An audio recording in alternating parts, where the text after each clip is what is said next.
היי, מה העניינים? שלום. הסתרתי את הבלגן מאחורה כי ריחמתי עליכם. אני רוצה להגיד לכם למה אי אפשר פתאום להסתובב ולבוא לילדים בני 2 ו3 עם מסכה על הפרצוף. ובכלל מה הדרך הנכונה להציג לילדים מסכות, תחפושות ופחד וחרדה שיש בסיפורים בלי שאחד הילדים או 2 או 5 יתחילו לבכות. מוכנים? 3, 4 היי, נעים מאוד. לי קוראים רויטל רפאלי, למי שלא מכיר אותי. אני מעבירה כבר הרבה שנים תיאטרוני סיפור לילדים. יש לי מדריכים וזכיינים, ואני גם מעבירה השתלמויות, קורסים דיגיטליים, ומכשירה אנשים ומלווה אותם איך לייצר תוכן איכותי לילדים ולהתפרנס מזה. חוץ מזה יש קבוצת פייסבוק שנקראת כל הידע על עסק של תיאטרוני סיפור, אז מוזמנים להיכנס. בסרטון הזה אני הולכת להגיד לכם משהו מאוד חשוב שלפעמים אני רואה שעושים אותו והוא מאוד בעייתי בגילאים הקטנטנים. בגילאים הקטנטנים אי אפשר לבוא לילדים עם איזה מסכה כזאת ולעשות מיאו, או מסכה של אריה ולעשות מיאו, או תחפושת נורא רצינית ובומבסטית של ליצן, וכל מיני דברים כאלה שהם בעצם יוצרים אצל ילד קטן בהלה מאוד גדולה. תחשבו על זה, ילדים כל כך הרבה דברים, הכל חדש להם, חדש. והם הבינו שמבוגרים מתנהגים בצורה מסוימת, ואם פתאום מבוגר בא, עושה להם קולות משונים, מופיע עם תחפושות ומסכות ודברים, והרבה פעמים אני גם רואה את זה בשילוב של פרצופים מאוד רציניים, של מה קורה, אני רץ, אני עושה. זה דבר נורא מבהיל ילדים קטנים. אז אני רוצה רגע להראות לכם מה אני עושה כשאני רוצה לעבוד עם ילדים, וכן יש לי איזושהי תחפושת או איזושהי מסכה. אז מה שאני עושה זה דבר מאוד פשוט. נתחיל מזה שאני משתדלת, אם זאת מסכה, דווקא לא מסכה שתכסה לי את הפנים, אלא יותר כמו כובע של החיה. הדבר השני שאני עושה זה שאני קודם כל אני אתלבש ואשים את המסכה לעיניהם. קצת כמו ברכט, אוקיי? אני מראה להם את המרכיבים.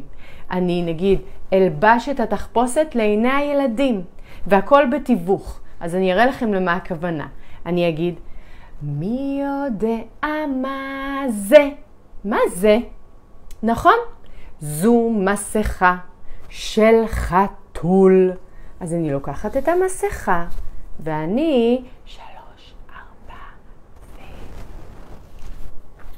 מיהו מיצי קוקו. כולם רואים שזאת אני? אתם רואים אותי? עכשיו את המסכה, מוכנים?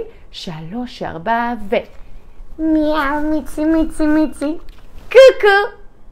ראיתם שזאת אני? מיהו מיצי מיהו.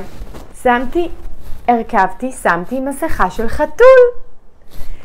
עכשיו, מה זה נתן זה שאני הורדתי, זה נתן להם זמן להתרגל ולהבין שזו עדיין אני, זו שיצרה איתה מקודם חיבור ושהיה להם נחמד ונעים איתה, והם לא צריכים להיבהל, ואני יכולה אחרי כמה זמן קצת להישאר עם זה יותר, וגם לא בכוח. אם אני אראה שיש איזה ילד שיש לו פרצוף נורא מודאג, אני בוחרת לא לעבוד עם זה.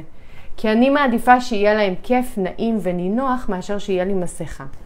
עוד דגש שאני רוצה לתת לכם זה שאם בסיפור שלי שאני מספרת יש איזושהי חוויה כזאת של עצב או כעס או חרדה, נניח סתם, אני לוקחת מעשה ב5 בלונים, אז הרבה פעמים עוד פעם, בטח בחוגים הראשונים של תחילת שנה, כשהם רק מכירים אותנו והם עוד לא יודעים מי אנחנו, אם אני אעשה משחק שהוא נורא כזה, בום, טרח, מה קרה?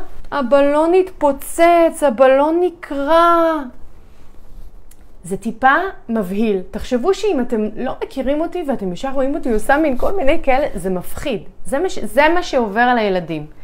לכן אני הייתי יותר מסמנת להם את זה, אבל מחייכת. זאת אומרת שמקסימום הייתי עושה, אוי! בום טרח, מה קרה?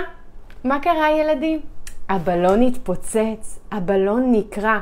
שימו לב, מה ההבדל המשחקי? אני לא בתוך וואי, העצב, אני יותר מספרת להם כאילו כמו בדיעבד, או כמו כאילו בהשלמת הגורל. זה משהו אחר וזה הרבה יותר מרוכך. זה אגב, עם גילאי 5-6, ממש יכול להיות ההפך. זאת אומרת, עם 5-6 אפשר כבר להתחיל הרבה יותר להיכנס למשחק ולחרדה וזה, אבל גם כן בעדינות. יכולים להיות ילדים פה ושם שזה לא יבוא להם בטוב, ואני חושבת שאנחנו, כאו מעבירי חוגים או מעבירים של הצגות קטנות, בגילאים האלה צריכים להיות רגישים, ואני תמיד כאילו, אם אני רואה שמשהו לא בא בטוב, אני מחייכת ומתווכת את זה, ומוצאת את הדרך ביניים. זהו, אני רוצה לספר לכם שביום שני הייתה השתלמות תיאטרוני סיפור לילדים, וגם על החלק השיווקי. היה נפלא, היה מקסים.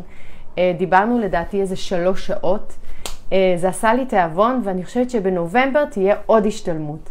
ואם יש לכם רעיונות על מה הייתם רוצים שההשתלמות תתמקד, אז אתם מוזמנים לכתוב פה מתחת, אני אשמח לשמוע, ושיהיה לכם אחלה יום. זה החדר של הבן שלי, הוא ממש מבולגן ברמות, וזהו, ותודה לנופר שטרית שנתנה לי את הרעיון להתחיל את הלייב הזה עם מסכה. נכון רעיון טוב? אז להתראות, ביי!